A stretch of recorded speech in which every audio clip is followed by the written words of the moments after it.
Zéro déchet dans l'habitat des gorilles des Grawers au PNKB, c'est la campagne lancée par la synergie des écologistes pour l'environnement et le développement SID en sigle avec l'appui de l'organisation Primate Expertise. Durant 3 jours, soit du vendredi 27 au dimanche 29 août 2021, c'est à travers une bonne ambiance de contemplation des gorilles dans leur habitat naturel que cette association des étudiants volontaires SID a servi de bon exemple à travers ses activités de ramassage des déchets sur 27 km de la route nationale numéro D, partie haute altitude du parc national de Kahuzi-Biega, situé à l'est de la République démocratique du Congo. Parmi les déchets ramassés, nous pouvons voir les cassures de verre, des bouteilles plastiques, des caoutchoucs, des gants, des masques, des morceaux de fer et bien d'autres. L'association SID dit qu'elle va poursuivre cette activité avec la révalorisation ou réutilisation de ces déchets afin d'assurer sa bonne gestion. Cédric Mouliri, chercheur en environnement et secrétaire exécutif de l'association SID, s'est dit choqué par le type de déchets ramassés au PNKB. Pour lui, ces déchets constituent un danger potentiel pour les espèces animales et végétales dans ce patrimoine mondial. Mouliri fait savoir que SID va initier ses membres à la réutilisation de ces déchets. Celui-ci a émis le vœu de s'intégrer dans toutes les aires protégées de la région pour le même exercice d'assainissement. Nous avons ramassé des vers qui représentent un réel danger pour les singes, pour les gorilles, dont le parc national de Kahuzi-Biega est l'unique habitat naturel où on peut les observer à l'état naturel donc. Et nous avons été choqués de ramasser ces déchets-là. Mais il n'y a pas que les vers, nous avons poursuivi notre activité avec la collecte d'autres types de déchets, notamment des bouteilles plastiques, et notamment des gants et d'autres types de déchets. Alors pour mettre fin à la pollution dans ce parc que nous sommes en train d'observer en ce moment, il faut d'abord une grande sensibilisation de la part des militaires qui sont en différents postes. Nous avons essayé de les sensibiliser. Nous avons discuté avec les motards qui font l'axe Kahuzi-Biega, Kalonge, Munyakiri.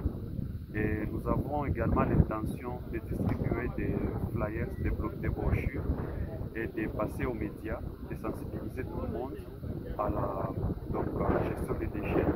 Mais à la fin, nous voulons aussi passer au recyclage de ces déchets-là parce qu'il ne suffit pas de les ramasser, il faut aussi les réutiliser, les revaloriser. Nous allons faire les tri ensemble, nous allons montrer à chaque membre comment on fait les tri des déchets et à partir de cet acte écologique, chacun sera en mesure de connaître les différentes catégories de déchets et comment les traiter. Nous voulons nous intégrer dans toutes les aires protégées de la région, pas que le parc national de Kahuzi-Biega.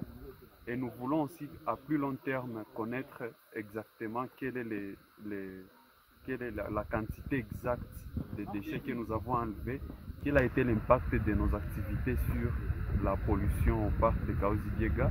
Donc nous voulons faire des simulations à partir de ce que nous avons collecté. Par exemple, il y a 2 ans, nous avions pris 541 kg de déchets. Nous allons comparer avec ce que nous avons pris aujourd'hui et nous allons voir quels sont les axes prioritaires sur lesquels nous devons travailler pour améliorer la gestion des déchets au parc de Kahuzi-Biega et dans les autres aires protégées.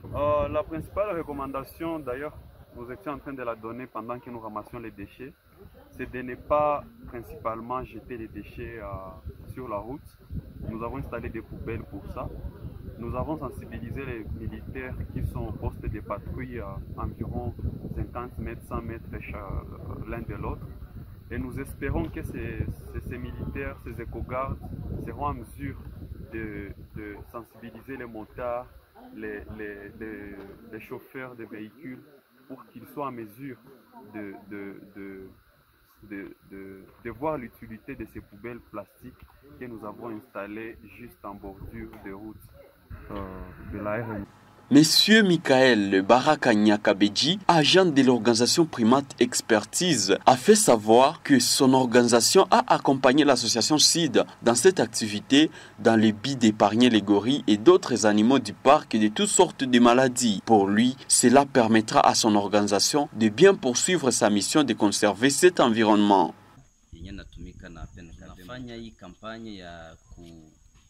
Kampanye tunaita zero deshe mu habitat ya gorie.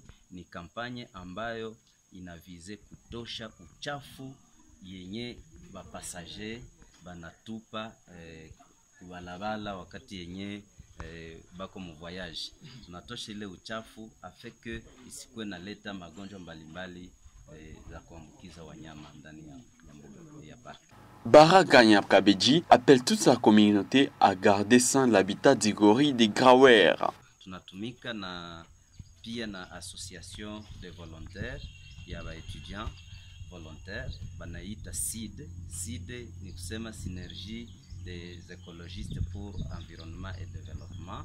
Tunatumika nao mukadre ya kusaidiana tutoshe ile uchafu ndani ya mbuga la wanyama. Ni kuambia wasitupe uchafu ndani ya park. Kwa juu uchafu ile inaleta magonjwa mbalimbali kwa wanyama. Ila wanapotembea kwa hiyo balabala batakutana mapubele. Tulitia chaque fois à 1 km tulitia poubelle. Wanaweza kuwa patient pour que kama wako na uchafu fulani wanaweza kuidepose mwa ile mapubele na parke yenyewe itajicharger kutosha ile uchafu inaileta nje.